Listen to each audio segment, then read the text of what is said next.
Social justice.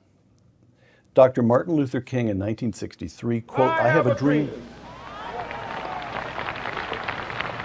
My poor little children will one day live in a nation where they will not be judged by the color of their skin, but by the content of their character. I have a dream today.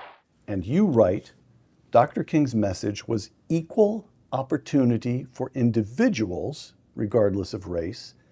In the years that followed, the goal changed to equal outcomes for groups. What now rose to dominance was the social justice agenda. If the social justice, those backing the social justice agenda, could have everything they wanted, what would the country look like? We'd be killing each other. All right. Can you give me intermediate steps? In other words, what is the social justice agenda? What do they want? They want everybody to have equal outcomes, or as close as they can get to it.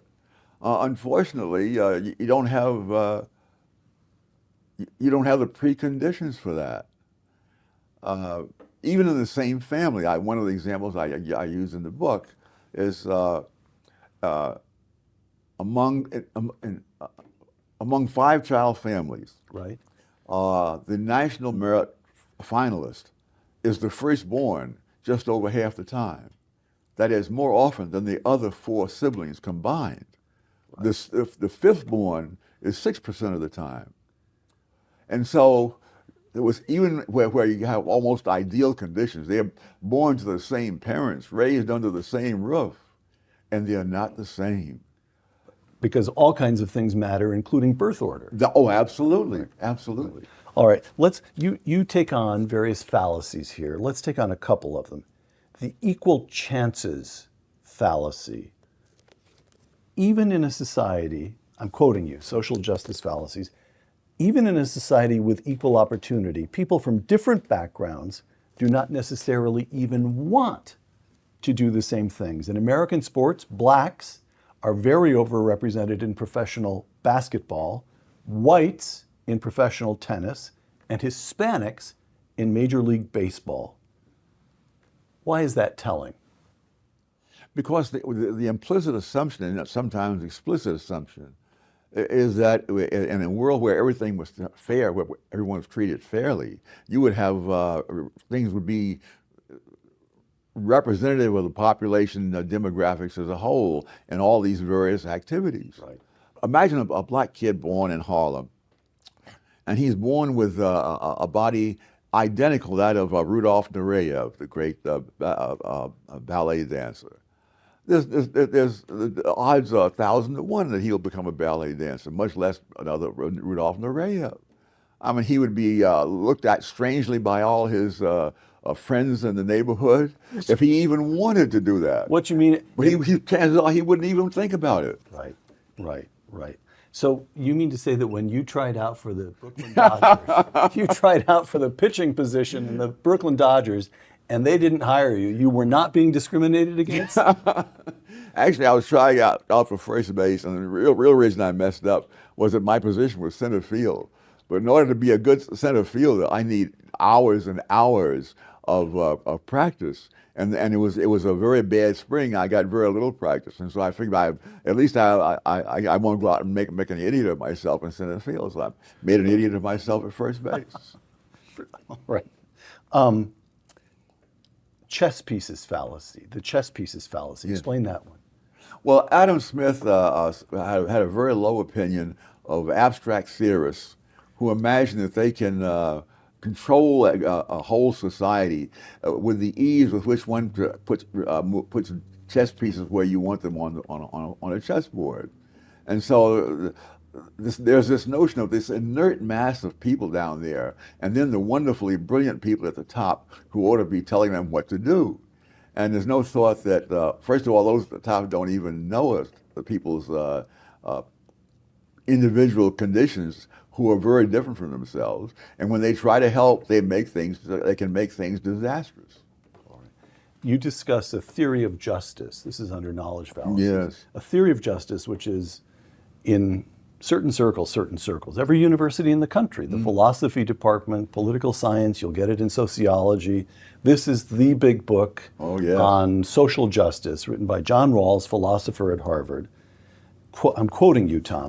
Rawls refers to things that society should arrange. You quote him, arrange. That's the word he uses. And then Tom Sowell says, interior decorators arrange. Governments compel. It is not a subtle distinction. Explain that.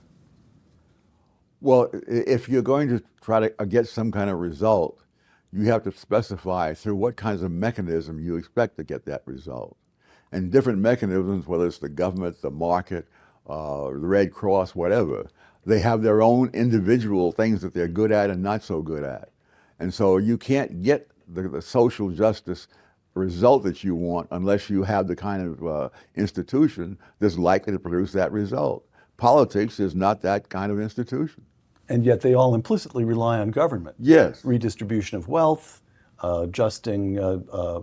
using legal regimes to adjust the proportions of various groups that get certain jobs. They all rely on government. And what's distinctive about government is it's the one institution that can send you to jail. Yes. All right.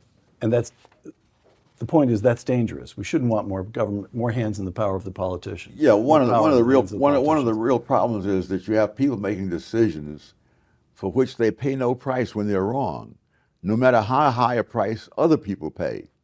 And right now, the homicide rates are beyond anything that were around, let's say, prior to 1960.